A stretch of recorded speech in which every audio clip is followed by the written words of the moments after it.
लाडक्या बहिणी अपात्रतेवरून रोहिणी खडसेंची टीका आहे।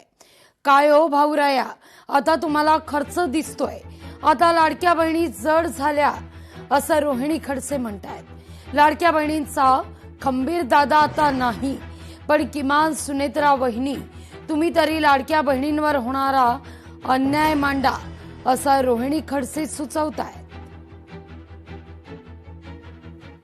काही महिन्यांपूर्वी 80 लाख लाडक्या बहिणींना अपात्र करण्याचं काम सरकारच्या माध्यमातून झालं आणि गेल्या महिन्यामध्ये 12 लाख लाडक्या बहिणी अपात्र करण्यात आल्या। म्हणजे आता हा आकडा 92 लाख लाडक्या बहिणींना अपात्र करण्यापर्यंत पोहोचलेला आहे।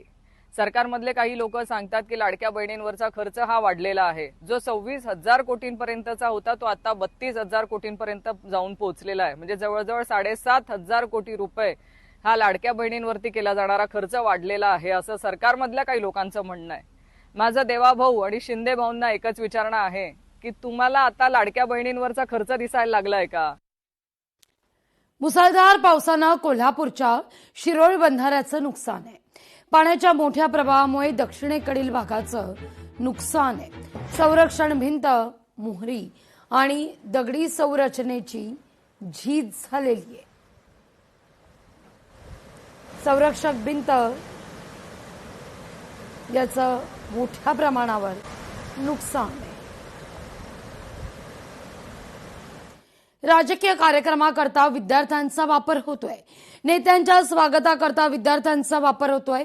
सुट्टीच्या दिवशी विद्यार्थ्यांना गणवेशात गेटवर उभं ठेवलेलं आहे। वर्ध्याच्या आर्वीतील हा सगळा प्रकार आहे। काँग्रेसच्या मेळाव्यातला हा प्रकार समोर आलेला आहे। काँग्रेसचे प्रदेशाध्यक्ष हर्षवर्धन सपकाळ, विजय वडेट्टीवार आणि इतर नेत्यांच्या स्वागताकरता सुट्टीच्या दिवशी देखील विद्यार्थ्यांचा वापर केल्याचा प्रकार आहे। शिक्षक